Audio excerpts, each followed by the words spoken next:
Hello, everybody, and welcome to this next episode of the Mind Games learning videos. Today, we will speak about the different team members and roles who are necessary to develop an e-learning course. And today with me is the wonderful Alessia Messuti. She's working for ITCLO in the Learning Innovation team, and she is leading the Technology Enhanced Learning Cluster. Hi, Alessia. Hi, Philip. Nice to be here. I am following you and your video interviews now for a while, and therefore I'm super excited to be here and contribute to your quest, to your knowledge quest. Wonderful. Thanks for being with us, and thanks also for joining. I'm here in a hotel room in Rio right now, so I hope you everything is working with the technology and stuff. But I would say we just dive into it directly. And for you watching this video to get to know Alessia a little bit, we want to go for the rapid fire questions that I prepared for Alessia today. Alessia doesn't know what kind of questions will come, and I will just start right away. So, dear Alessia, what do you like most about Turin? I like Turin because it's super similar to Paris. I think probably French people will not agree with that, but I think there are a lot of similarities. Okay. Alessia is based in Turin, that's why perhaps Yes. this question is relevant. Next one, your favorite character from a Disney movie? In Italian, it's called Dumbo, is the little elephant. Okay. Your favorite continent and why? My favorite continent and why? I'm a big fan of Europe. Therefore, I know I'm European, and I went quite through all the European countries, and yeah, I love Europe. Okay. And the last question, would you rather live in a world without coffee or live in a world without chocolate? Oh, no, I think I rather live in a world without coffee. I'm Italian and I rarely drink coffee, so definitely in for chocolate. Torino is also one of the capital of chocolate, and therefore chocolate for me. Yeah. Okay. Wonderful. Thank you so much for answering these questions. And after this, I would say we jump directly into the content. And as mentioned, we want to speak about the different roles and responsibilities that are required in order to establish, to plan and conduct an e-learning course, because this is something that Alessia and me, we did together already since quite some years. And I think we can exchange a little bit on this. We prepared in advance to this interview, we prepared a list with some key roles that we think are important to speak about. And we will just describe them one by one, go through them. And yeah, of course, would be also very interested in what you are thinking about, like if we missed a role and what are your experiences with those. So, Alessia, I hand it over to you and let's go with the production team.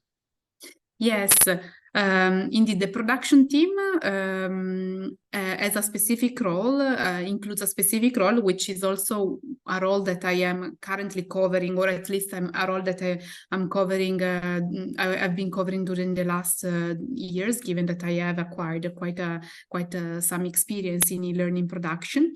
And this role is very peculiar, is very important, is the role of the project manager, let's say. Project manager, but project manager could be very generic, no? But it could be also any team could have a project manager. What does it mean to be a project manager in an e-learning team? Is what I call being the project navigator, or the one that basically is the task master, if we want to use some gamified terminology. Why? Because we need to, as project manager, navigate the team. We need to make sure that all of the team member and also the client and the partners are aware of schedules, of timelines, of deadlines, of budget, of anything that is important to complete the production. Of course, also allocate resources, choose the good team members that are going to be useful throughout the production. So this is my role currently. It's very interesting. It's very challenging because usually timeline and deadline are there to be always, reinvented and reimagined all over. And nothing is, I mean, you are a project manager and then you realize that nothing is in your control sometimes. So these are also the pitfalls of being a project manager. But yes, I am also someone that is very precise, and therefore I love also this coordination of tasks and making sure the time is well planned, my time and also the time of other people. Yeah, I think actually you're a legend in this role. So I worked with Alessia on so many projects, and she took over this role. And yeah, we can learn a lot from her in this regard. So thanks so much for bringing up and explaining what you're doing in a nutshell. I will take over for the next turn, and I will describe what is doing the instructional designer. So we're now getting to the next category of people. Like we have a production team represented by the project manager or taskmaster, and now we also need to take care of the concept and the design of an e-learning course. And normally you have an instructional designer who's taking care of this, or if we want to call it like with a different title, it would be the learning architect, because this learning architect is conceptualizing the user journey and the learning experience of the user. So quite often I get this role. For instance, Alessia tells me we need a course on this and that. And as an instructional designer, of course, in close cooperation with the producer, with the project manager, we are going to shape this learning journey. And as part of like superpowers that you need to be an instructional designer, you need a lot of creative storytelling. You need to understand like how a user is actually interacting with this system, with this course. You know, do they need to go through it? Is it on a voluntary basis? Like how much brain capacity do they still have? Is it at the end of the day? And all these things you need to take into consideration while designing this learning experience. You need to think about also like the curriculum, you know, at which day and at which week is a webinar, about which content, what are the asynchronous and synchronous learning elements of that course, and basically bringing it all together and writing a concept out of it. Yeah, the e-learning experience, the user journey, this is the most important aspects of the instructional designer. Yes, and Philip, you forgot one superpower that you actually have as an instructional designer, which is creativity. True. Yeah. You need to be creative as well. Yeah. And you are. Thanks so much. Yeah, that's true. Yeah, creativity is definitely something of added value for this position, and you know, just to make it engaging, an engaging learning experience. Nobody wants to go through like another boring e-learning experience. Therefore, a little bit of creativity and madness can help you out here and there. So, okay, next one. The next one is, of course, the learning architect and the project manager will not be able to do anything without another important team member, who is the subject matter expert or the subject matter experts, because sometimes you need many of them. And the subject matter expert, they can be a nightmare in certain contexts because because of many reasons, but at the same time they are very important, and they are also what we call them the guardian of knowledge. So they are the oracle, they are the ones who are up to date on a specific subject, so they are happy to talk about this subject. So and they are up to date, they align with the latest trends, the latest industry trends, and they also are the ones that are in charge of making sure that the ideas of the instructional designer are well fit with the subject that the course is dealing with. Therefore, subject matter experts are very important. They need to be listened. They need to be guided as well, and they are very important for curating resources. So one of the skills that usually should be very, very, very important to identify or to explain to a subject matter expert is to curate content in a meaningful way so that the learning architect doesn't get lost, basically. Yeah. Yeah, wonderful. And also those two roles need to also communicate, you know, on a frequent basis, because like the subject matter expert is basically providing the knowledge, and the instructional designer kind of takes this knowledge and tries to transform it into the learning journey, and also, you know, adds, for instance, gamified elements to it when needed, as just as an example. Yeah, but those two roles definitely need to work closely together. Yes. Okay. Next one, after we have like the plan, we have the, you know, the knowledge, we have the project management, who is of course kicking everything off. We also need to speak about like the technical aspect of an e-learning course, and going to the next category, C, the technicians. And first of all, we have the learning management system expert. We also call it the code sorcerer. Because depending on the use case, who is our target group, in which context will the e-learning course will be implemented. So we need to decide on a fitting learning management system. Yeah? So what kind of learning management system do we need? And specifically, do we need to adapt it? That's something then the learning management system expert needs to jump in and is kind of providing the ground, the basis of everything that's of the house that will then be built up. And the solid basis is normally, like, to a certain extent, it is already there, like if we're speaking about learning management systems, but quite often also this learning management system needs to have additional modules or needs to have like some adaptations towards a specific context. And then the learning management system expert needs to do his or her job. Therefore, they need programming skills, they need to understand the different e-learning platforms, and they also need to know about UX design and usability, because they still, you know, realize that from a technical point of view, the e-learning experience is fun to do. Yeah, indeed.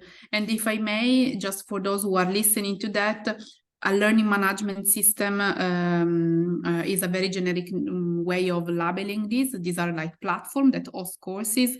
For some people, maybe like the name of Moodle is well known, because it's one of the most popular learning management system.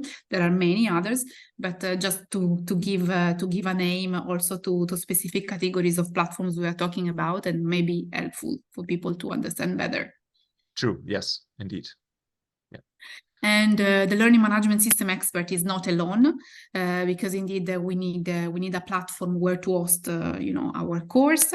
The course is thought by the learning architect jointly with the subject matter expert, but we need also another category of technicians that is very useful, and is the authoring tool implementer.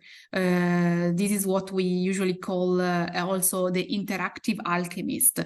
What does that mean? The interactive alchemist basically is the one who translates the strategy of the learning architect, the instructional design, and into a concrete output.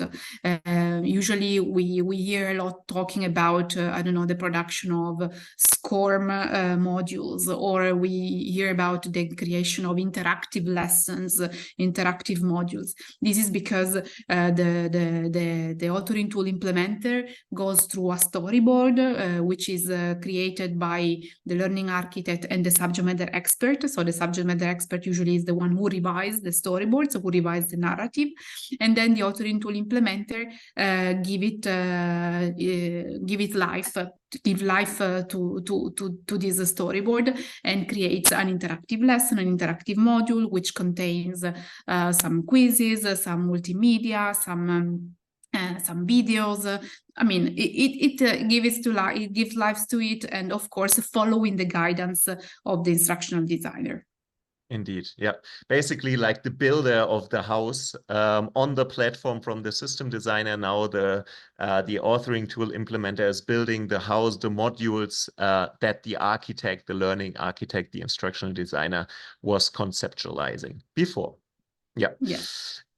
Wonderful. So these are the technicians that we need. The next category we will jump into are the artists. So as you know, like good e-learning or multimedia learning also has nice illustrations and graphics included. So therefore we need a graphic designer, the visual enchanter. Yeah? And of course, this person requires skills on graphic design, but also visual storytelling and UI and UX design. So to make also the learning experience more intuitive for a participant to go through, and just make it, you know, fun to interact with the learning content. That's quite important and often overlooked, I would say. You know, like those text-based courses that you have where you just click through like tons of text without any visuals, without any nice things for your eye to pop up.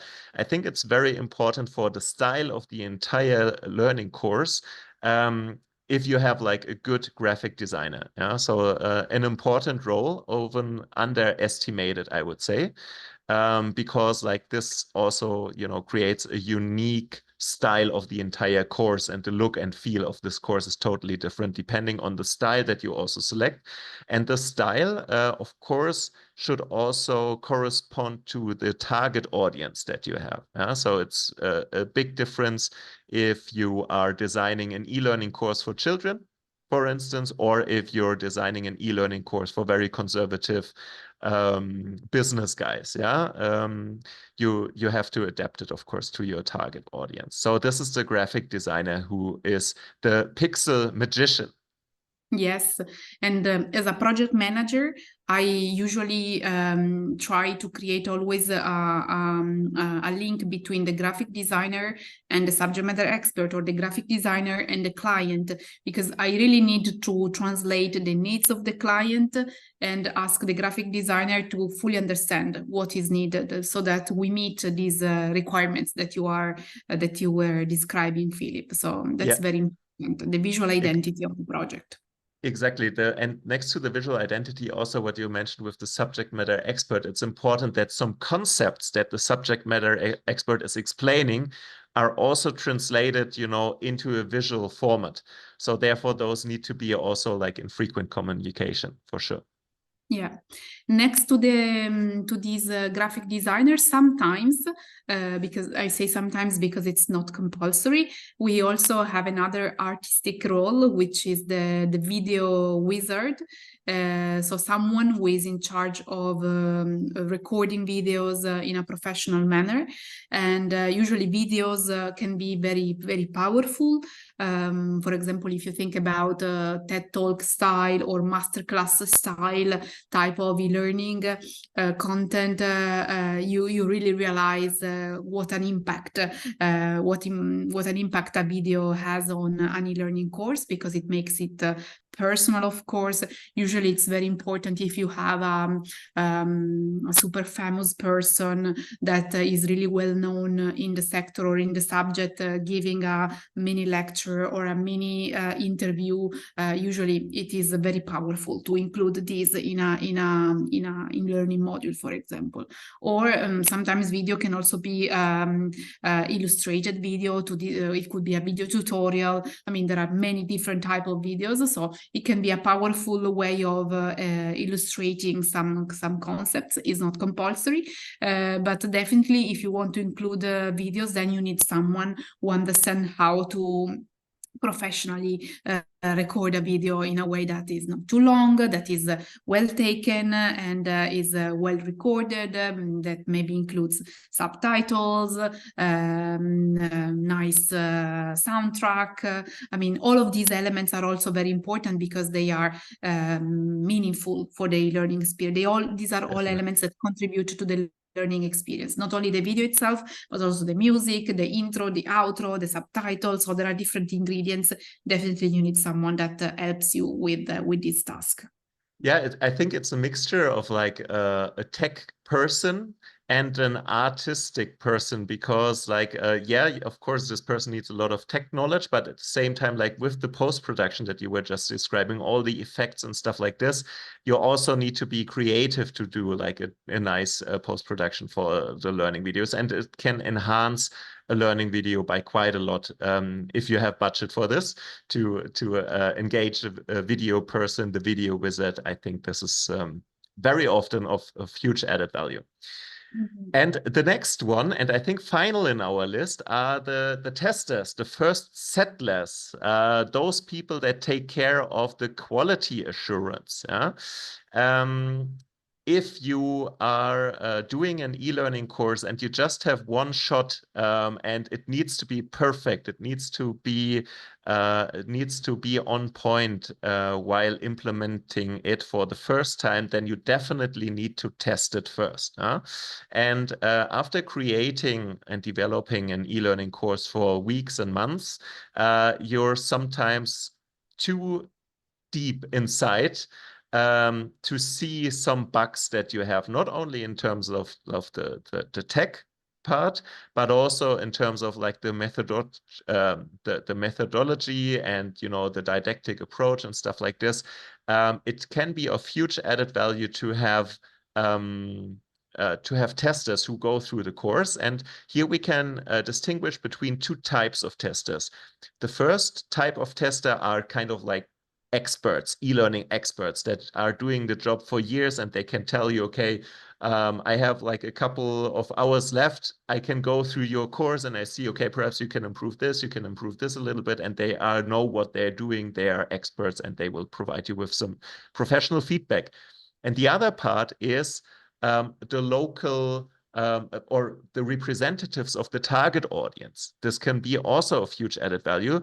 For instance, if you want to implement a course in a rural area somewhere in some regions where people are not used to digital learning, perhaps also where like digital literacy and all these aspects are not given as we are normally familiar with it. It can be of huge added value if you have a small target group who is going through your learning experience and already can provide you with some feedback if it's like culturally appropriate and if it's appropriate for the target audience. Yeah, let me add on this that as a project manager, this category of e-learning team members usually are not included. Whenever you are about to plan a project or you are discussing the project with your counterpart, we always think from A to Z the learning production, but this part of testing is often not included because there is no time, or because only at the end you realize, oh, but nobody is really revising this. And this is very important. So I really recommend to whoever is listening or watching this video that this is something that you need to include in your project plan since the beginning, that you need to include someone that is going to revise your course and is going to go through your course, because feedback and iteration is always super important. I think these are those roles that we identified as a preparation for this interview. Yes. Anything you want to add, Alessia, to this? No, I think indeed, this gives a comprehensive description of usually what an e-learning production entails. So there is no a one man or one woman show, but it's really like a multidisciplinary effort.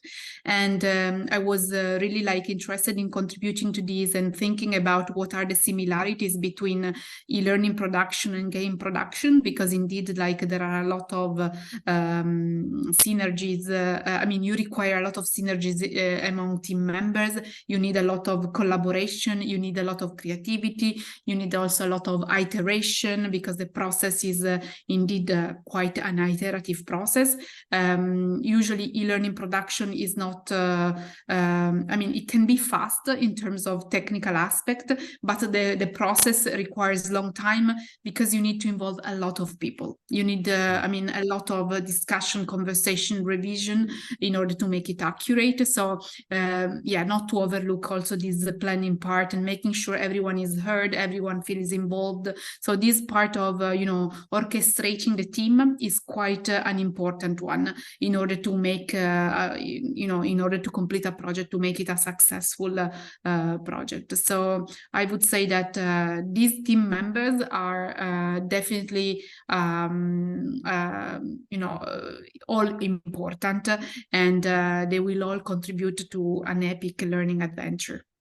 Yeah, and I think we now identified 8 different roles here. That doesn't mean that you always, for every course, need really 8 Sure. or more people. Sometimes different roles can be taken over by, you know, by some people, by some persons. For instance, it might be that the graphic designer is also at the same time experience in the authoring tool itself or something like this, you know, then you don't need always 8 people, but definitely you have those 8 roles and the 8 responsibilities that you need to take into consideration while planning, designing, developing, implementing, and evaluating an e-learning Yes. course. Absolutely. I also had played different roles sometimes. So if I'm very lucky, those 8 roles are all, you know, taken over by different people. But in some cases, of course, if there is no budget or if there is not enough time, or other people are involved in other projects and they don't have enough time to dedicate to other projects, I am managing. Sometimes, for example, I am managing the project, but I'm also wearing the hat of the instructional designer at the same time. And then I'm outsourcing the graphic design to another team member.